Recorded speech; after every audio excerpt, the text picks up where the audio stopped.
मैं दावा करता हूं कि कोई भी एग्जाम कभी भी नहीं लीक होगा। आज नीट एग्जाम लीक, कल एसएससी पेपर लीक, परसों यूनिवर्सिटी सेमेस्टर एग्जाम लीक, जिसका कारण प्रधानमंत्री, शिक्षा मंत्री और दलाल मंत्री है।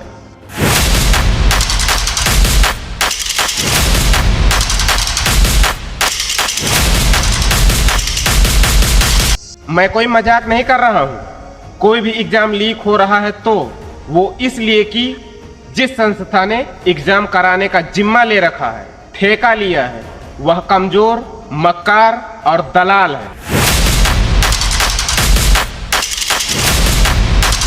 एग्जाम लीक होता है तो केवल जिम्मा लेने वाली संस्था के कर्मचारियों की कमजोरी, दलाली और मक्कारी के कारण या फिर किसी बाहरी दलाल की वजह से, जिसका उस संस्था से कोई ना कोई संबंध होता है। मैं कहता हूं तुम चाहे IAF विमानों से एग्जाम सेंटर तक पेपर पहुंचाओ या फिर फाइटर जेट के द्वारा भी एग्जाम लीक होगा और कोई कुछ नहीं कर पाएगा। पहले तो ये समझो कि यदि कोई संस्था या व्यक्ति या गैंग एग्जाम लीक मामले में पकड़ा जाता है तो उसे क्या पनिशमेंट मिलती है।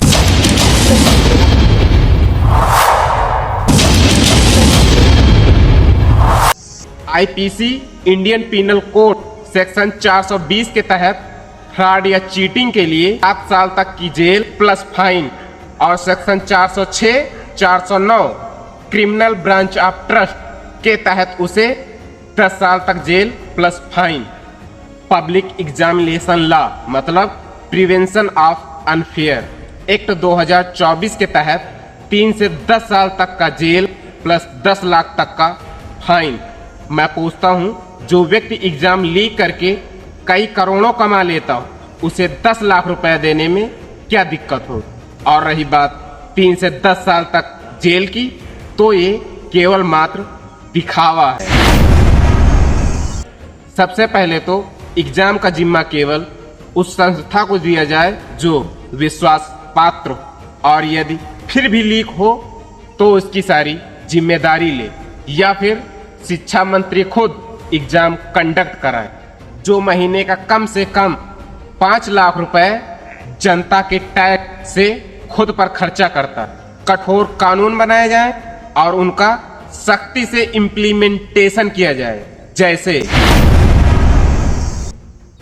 एग्जाम का जिम्मा लेने वाली संस्था को हमेशा के लिए बैन और जुर्माना 10 लाख नहीं, बल्कि उस संस्था ने स्टार्टिंग से अंत तक जितना कमाया है प्लस पेपर लीक करने के बाद जितना कमाया है उसका 10 गुना फाइन उससे तुरंत लिया जाए।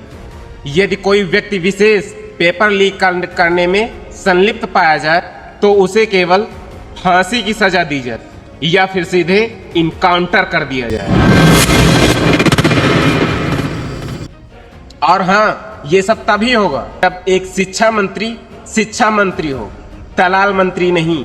शिक्षा मंत्री उसे बनाया जाए जो एग्जाम कंडक्ट कराने के लिए एक अच्छा रोड मैप बना सके और उसका सख्ती से इम्प्लीमेंटेशन करा सके, न कि वो जो जनता के टैक्स के पैसों से सरकारी बंगला, गाड़ी प्लस ड्राइवर, सिक्योरिटी, यात्रा भत्ता के साथ साथ अन्य सुविधाएं और कम से कम 2 लाख रुपए प्रति माह की बेसिक सैलरी लेकर ये कहे कि बीजेपी ने ये किया, कांग्रेस ने वो किया, आम आदमी पार्टी ने ये किया। और हाँ, यदि एग्जाम फिर भी लीक हो तो शिक्षा मंत्री को तुरंत उसके पद से हटाकर सारी सुविधाएं छीनकर उसके पूरे जीवन काल की कमाई का 10 गुना फाइन लगाकर आजीवन कारावास दे दिया जाए।